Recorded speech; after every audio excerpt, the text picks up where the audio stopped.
He was supposed to be unstoppable. Adrian Mutu had it all: raw talent, electrifying speed, and the kind of charisma that lit up stadiums. At just 24, he wasn't just another transfer. He was the future of Chelsea, a rising star in Roman Abramovich's brand new empire, a player the world expected to become a legend.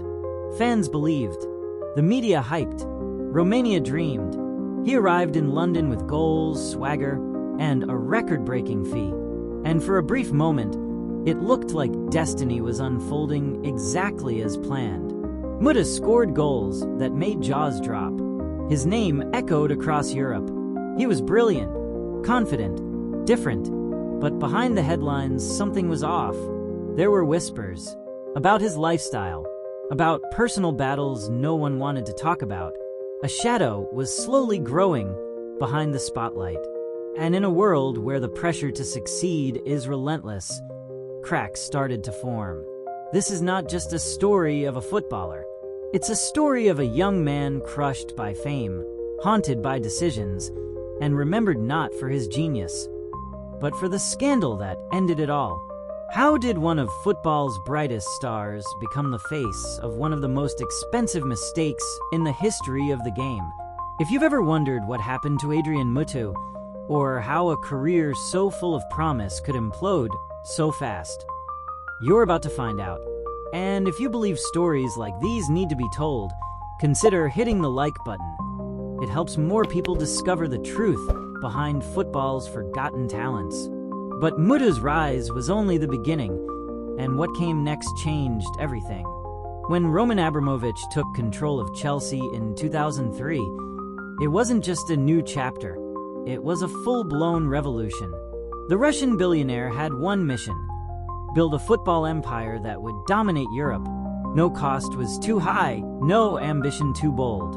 And among the very first signings of this new era stood a young Romanian striker whose reputation was growing faster than any defender could catch him. Adrian Mutu wasn't just a transfer. He was a statement, a declaration that Chelsea was no longer a club fighting for scraps. It was a club hunting greatness. For nearly £16 million, a huge fee at the time, Mutu arrived from Parma, already having lit up Serie A with flair, pace, and that unpredictable magic every team craves. His technique was effortless, his dribbles electric, his left foot ruthless. It took him just one match, in a Chelsea shirt, to announce his arrival with a goal. And then, in the very next game, he scored twice. Stamford Bridge roared, commentators praised, and the headlines exploded. Mutu is magic. He wasn't just a footballer, he was a sensation. Fans wore his jersey, kids copied his celebration. He had that aura, that presence, the kind that made defenders nervous before the whistle even blew. Chelsea believed they'd struck gold. The Premier League had found its next icon. But while Mutu was dazzling with the ball, off the pitch, a different story was being written. There were whispers, late nights, parties that went too far. His lifestyle became as notorious as his finishing. Club staff began to notice the signs, his temperament, the mood swings, the flashes of ego. Some teammates grew concerned, while others kept their distance. Yet no one dared challenge him openly. After all, he was delivering goals. He was delivering headlines. And in the brutal business of football, results often silence red flags. Behind the scenes, though, managers and board members were growing uneasy. He was brilliant, but volatile, charismatic, but unpredictable. Some called him passionate, others dangerous. The truth was somewhere in between. Chelsea had placed a high-stakes bet on Mutu, and for a while, it looked like they were winning. But the cracks were starting to show. Then came clashes in training, disagreements with staff, rumors of missed team meetings. Mutu's inner world was colliding with the structured, militarized world Jose Mourinho was beginning to build. And while the public still saw the smiling striker banging in goals, behind closed doors, a storm was brewing. The pressure was mounting, expectations were skyrocketing, and Mutu, he was slipping. But here's what made it even more dangerous. No one really knew who Adrian Mutu was when the lights went off. The league saw a star. His agent saw a brand. The club saw a marketing asset. But who was the man behind the jersey number? Behind the tattoos and headlines? Very few ever got close enough to find out. And those who did often stepped away quietly. It wasn't just about fame anymore. It was survival. Because in a club moving faster than ever, in a league becoming more ruthless by the day, there's no room for weakness. And while the media sang his praises, Mutu was beginning to fall into a spiral he wouldn't even recognize until it was too late. But no one could have predicted just how fast things would collapse. One decision, one impulse, one test, and everything would explode. Since stories like this intrigue you, raw, dramatic, unfiltered, consider subscribing. This isn't just football. This is truth beneath the surface. The rise, the fall, and the moments the cameras never showed. And if you think Muta's only enemy was himself, just wait until you hear what happened behind the scenes at the club. The real chaos hadn't even started yet. October 2004. The headlines hit like a bombshell. Adrian Mutu, Chelsea's golden boy, had tested positive for cocaine. For a brief moment, the entire football world stood still. The club was stunned. The fans went silent. And the media, they pounced like wolves. Front page chaos. Pundits, critics, columnists. Everyone had an opinion, and none of them were kind. Overnight, Mutu went from Premier League sensation to public disgrace. His fall wasn't just fast, it was brutal. Chelsea didn't hesitate. There was no press conference, no staged apology, no second chances. The decision came swift and cold. Immediate termination of his contract. Mutu was out, just like that. One of the most expensive players in the club's history. A superstar just months into his English dream. Discarded without a goodbye. And for many watching from the outside, it felt like a warning shot to the entire football world. No one is untouchable. Not even the brightest star. But that was only the beginning. The punishment that followed would set a precedent never before seen in modern football. The Football Association handed Mutu a 7-month ban. 7 months away from the game. 7 months of being blacklisted from pitches, stadiums, and training grounds. In that time, he lost his rhythm, his career momentum, his place in the Romanian national team, and much of the respect he once commanded across Europe. Still, none of that could compare to what came next. Chelsea, furious at the betrayal and financial loss, decided to take things further. They didn't just want to move on, they wanted payback.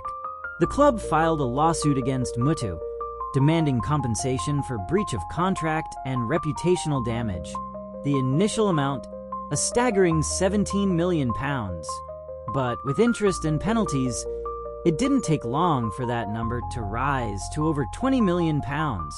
The largest financial claim ever made by a club against an individual player in football history. And here's the thing, no one saw it coming. Never before had a player been held personally liable at this scale. The football world was split. Some said Mutu deserved it, that actions have consequences, that he let his club, his teammates, and his fans down. Others argued he was being made an example of, that Chelsea's new ownership wanted to send a message that no amount of talent would protect you from punishment if you stepped out of line, that the system was out for blood. For Mutu, the nightmare stretched far beyond the pitch. It followed him into courtrooms, into press interviews, into every new contract negotiation. Every time he tried to rebuild, the shadow of that £20 million mistake loomed large.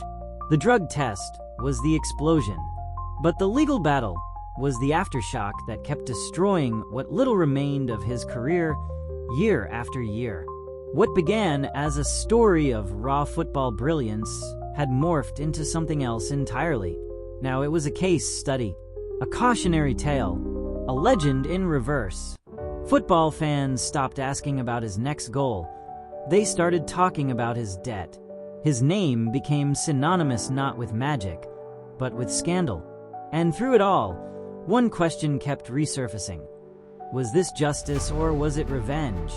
The silence from his former teammates was deafening. The sympathy from the media, non-existent.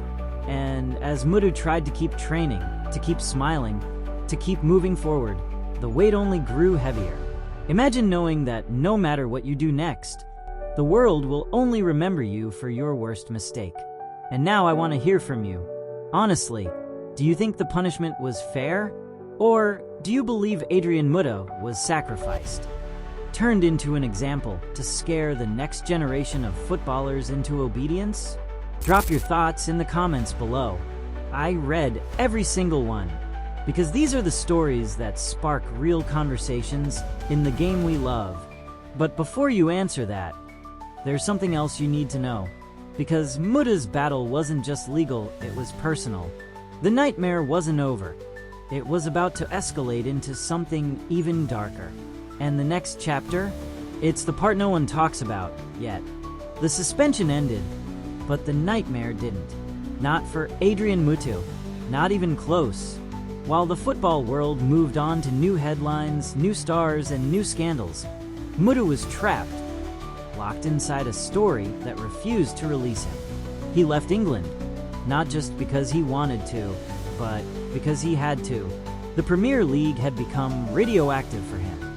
So he went to Italy, first to Juventus, then to Fiorentina. And though his boots touched fresh grass, the ghosts of his past followed every step. No matter where he played, no matter what shirt he wore, the scandal was there. In press conferences, in crowd whispers, in the eyes of managers, sponsors, and teammates who never quite looked at him the same way. Mutu was no longer just a footballer. He was a walking headline, a man marked by one of the darkest turns in modern football. The cocaine suspension was over, yes, but the real battle had only just begun. The legal war with Chelsea would haunt him for over a decade. The club demanded compensation. The amount, unthinkable. FIFA agreed and ruled that Mutu must pay the full amount, over £17 million. Then came interest, then came inflation, then came lawyers and deadlines, and pressure mounting like concrete walls. The figure ballooned beyond £20 million, turning this into the single most expensive personal penalty ever imposed on a player in the history of the game. Mutu fought back. He appealed the decision, first through FIFA, then through the Court of Arbitration for Sport. No success.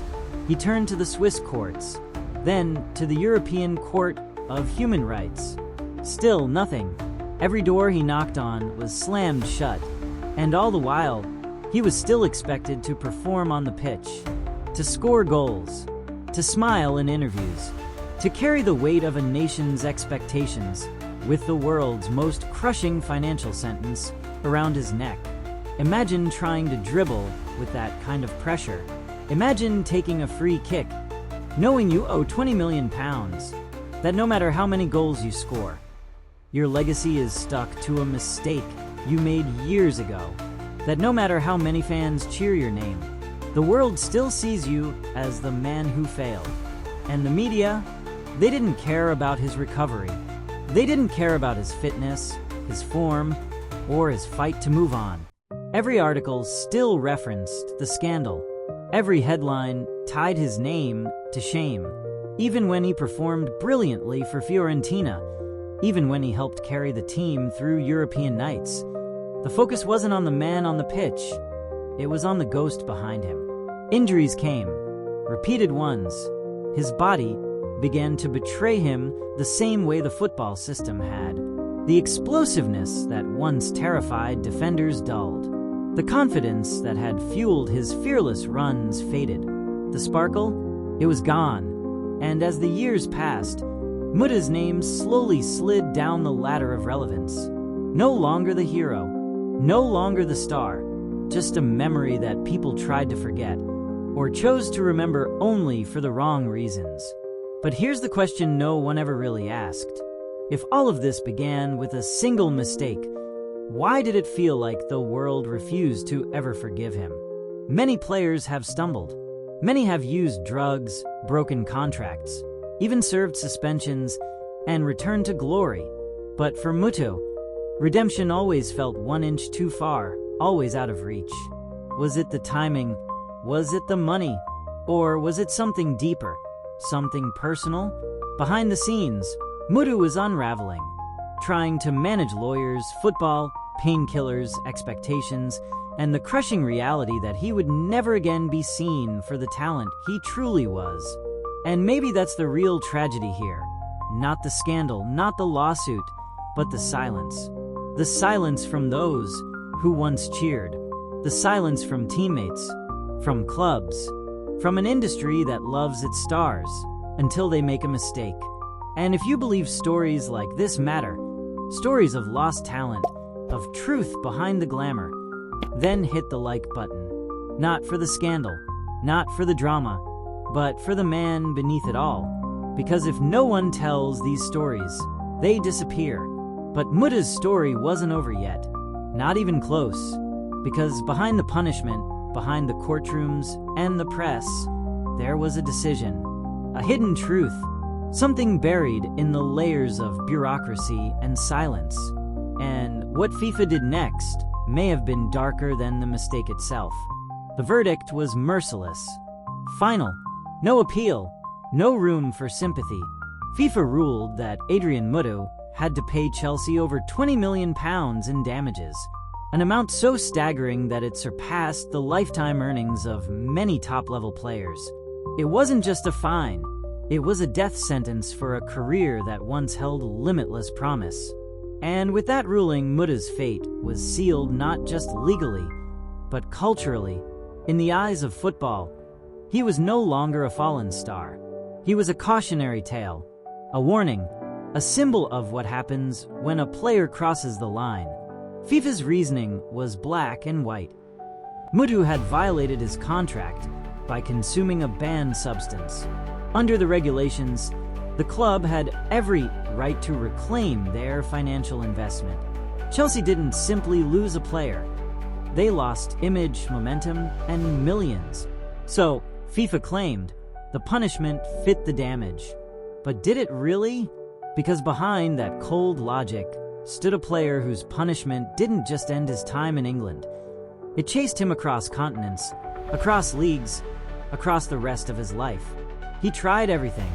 He and his legal team filed appeals. They questioned the scale of the fine. They challenged the method. They even tried to prove that Chelsea was setting a precedent that had never existed before. But FIFA didn't flinch. The hammer had fallen. The message was clear. Break the rules, and you will pay literally. And Mutu, whether guilty or not, became the perfect target. Not just for punishment, but for a statement. Meanwhile, Mutu was still trying to play, to do the only thing he had ever truly known. At Fiorentina, something resembling his old self started to flicker again. He scored goals, important goals. He wore the armband, led the line. For a while, it looked like the football world might forgive, or at least forget. He returned to the Romanian national team. There were flashes of brilliance, echoes of the player he once was, but they never lasted, because the weight was always there. Silent, heavy, suffocating. That fine wasn't just a number on a legal document. It was a shadow that followed him into every stadium, every contract negotiation, every post-match interview. He wasn't Mutu the striker anymore. He was Mutu the liability. And while fans in Romania still adored him, still called him their hero, outside of his homeland, his name had a different meaning. It wasn't glory. It was failure, not for lack of skill, but for the scandal that refused to die. And yet, he never gave up. He could have retired. He could have disappeared. But he kept playing, kept showing up, kept trying. There's a certain kind of courage in that. in refusing to be erased, in fighting to be remembered for more than just a mistake. He didn't want sympathy. He wanted a second chance. He didn't ask the world to forget. He just wanted the chance to write a different ending. But the system didn't make that easy. Clubs hesitated. Sponsors disappeared. Doors closed. And all the while, the media kept replaying the same story, the same scandal, over and over again, as if he'd never played another minute, as if he never existed beyond that drug test. For a player who once had the world at his feet, it must have felt like being buried alive under his own reputation. The irony? There have been players with darker pasts, players who committed crimes, players who harmed others, and yet, many of them found redemption, found open arms, found new clubs and new fan bases. So why not Mutu? Was it the money, the timing, or did the football world need a villain to prove a point?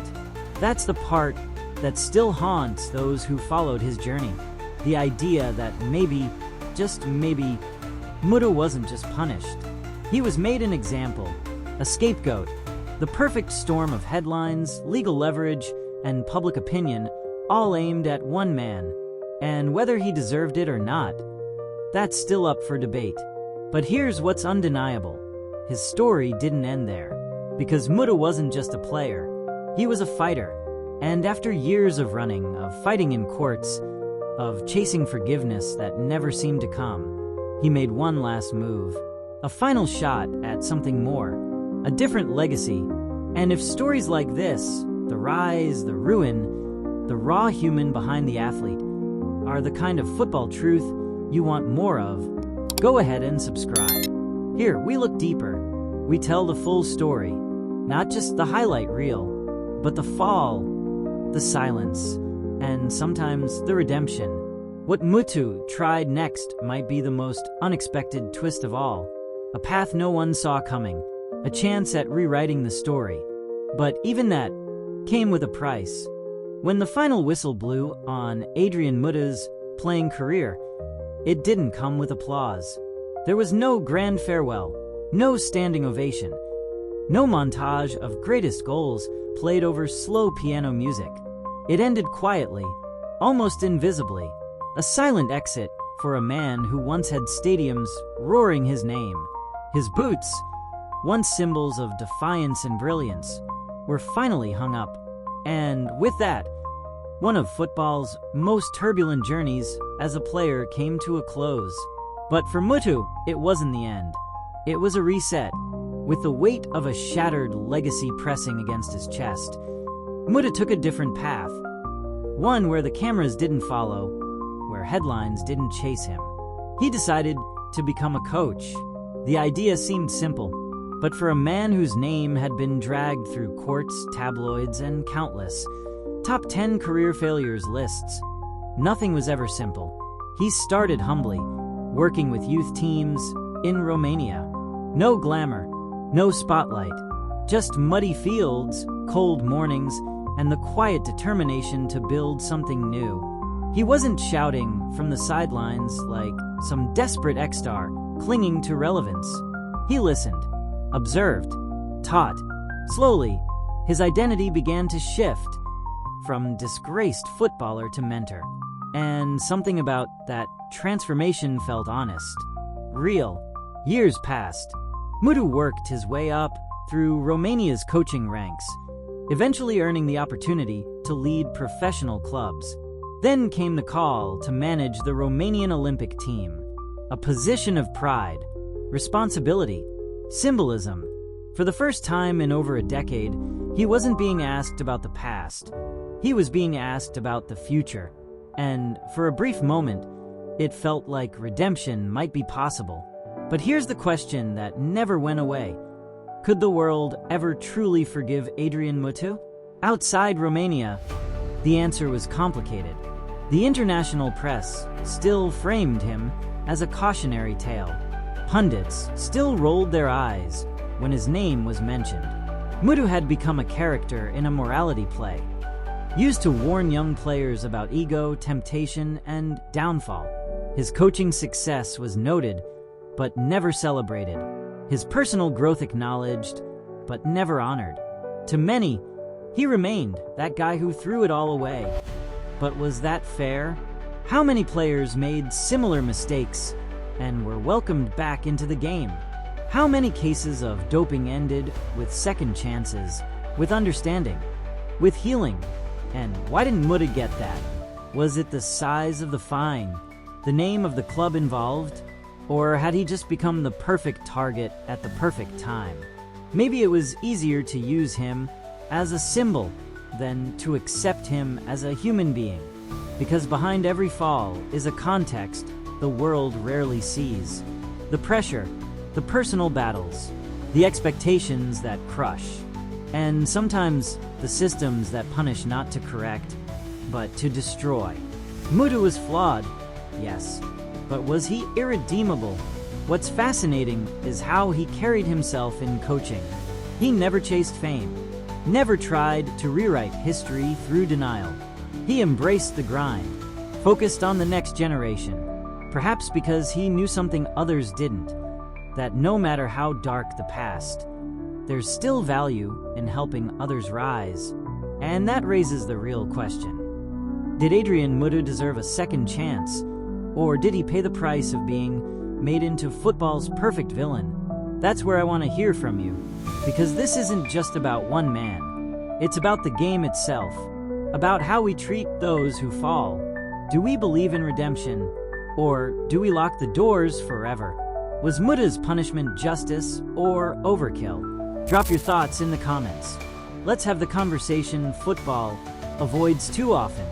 While Mutu may have found peace in coaching, there was one final chapter in his journey, one nobody saw coming, a twist that would pull him back into the very storm he spent years trying to escape. And what happened next? It changed everything. In 2018, for the first time in years, Adrian Mutu's name began to resurface. Not in scandal, not in court rulings, but in quiet whispers across Europe's footballing circles. He had been mentioned in discussions surrounding technical staff appointments at major clubs. It wasn't official, and it wasn't front-page news. But for those paying attention, it felt like something was shifting. A door, long sealed shut, was beginning to open. Mutu, now older, calmer, and more measured, stepped back into the spotlight. Not as a player, not even as a coach on the sidelines, but as a man trying to finally speak his truth. He gave interviews, spoke with maturity, reflected on his past without excuses. He didn't dodge the cocaine scandal. He didn't point fingers. He owned it, all of it. And in those moments, something rare happened. The public listened. For the first time in a long time, there was a sense, however fragile, that maybe the world was ready to let go of the grudge. And for a moment, it looked like the cycle of punishment was finally coming to an end. Mutu had proven himself as a coach in Romania. He had committed to developing young players, mentoring those walking the same razor's edge he once did. His tactical mind impressed insiders. His emotional intelligence surprised even critics. He wasn't just rebuilding a career, he was rewriting his identity. But then, silence. The calls stopped. The offers vanished. Those early whispers of a comeback into the European elite faded like smoke. Behind closed doors, the same question repeated itself. Could any top-tier club afford to associate with that name? Not the player, not the coach, but the headline, the controversy, the reminder of what happens when a rising star burns too bright, too fast, and crashes spectacularly.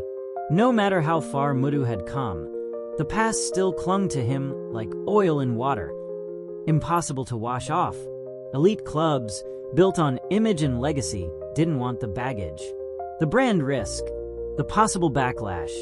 And just like that, the quiet redemption arc was over before it had a chance to begin. No matter what he said, no matter what he did, the ghost of his mistake stood in front of him at every opportunity. A gatekeeper, a sentence, a life still being served. long after the gavel had fallen. It wasn't about skill anymore, or dedication, or reform. It was about perception. And in football, perception can be more powerful than fact. Supporters didn't remember the dazzling footwork at Parma or the match-winning goals at Fiorentina. They remembered the headlines, the scandal, the ban, the fine, the collapse, the irreversible fall from grace.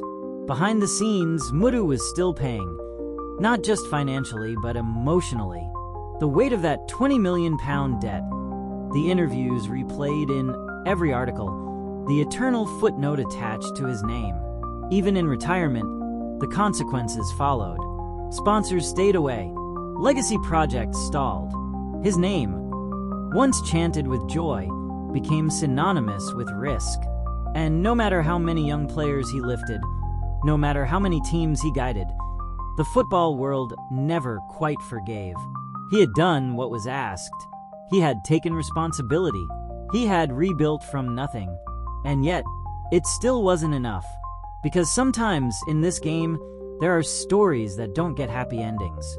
Sometimes, redemption isn't denied by failure, but by memory. And Adrian Mutu's memory in football was scorched into the collective consciousness.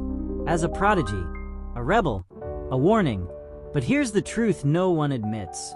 For all its passion, football has a short memory for greatness and a long one for scandal. And when the world finally had a chance to forgive him, to welcome him back, not as a star, but as a survivor, it turned its back once again. Today, Mutu stands as a symbol, not just of failure, but of how cruel the sport can be, how quickly it gives, how viciously it takes, and how rarely it returns what it once offered. His story isn't just about drugs, or lawsuits, or bans. It's about identity, public perception, and a system that can turn brilliance into exile with frightening ease. Sinky, you've followed this journey up to this point. You already know how deep this story runs, and if it's moved you even a little, take a second to like this video. It tells platforms that stories like this matter, that the players forgotten by the mainstream still deserve to be heard, and that football's hidden truths should never be buried. But we're not done. There's one final twist to this story. A revelation so unexpected, so shocking, it changes everything you thought you knew about Adrian Mutu, and it's waiting for you right now. What if the test had been clean? What if that single mistake, the one that detonated everything, had never happened? What if Adrian Mutu had stayed on the pitch, untainted, untouched by scandal, free to become the player he was always meant to be? It's impossible not to ask, because before everything collapsed, the trajectory was clear. He was lightning in boots, a striker who could score out of nothing, a Premier League superstar in the making, a Champions League showman ready for the world stage. Chelsea had invested in him for a reason, and it wasn't just hope, it was belief, the kind reserved for legends in the making. What if he'd stayed? What if, instead of courtroom drama and financial ruin, we were talking about Premier League titles, about golden boots, about a Romanian icon who redefined what Eastern European players could become on the biggest stage? Would his name be mentioned alongside Drogba, Rooney, Henry? Would the world be celebrating his highlights instead of dissecting his downfall? We'll never know.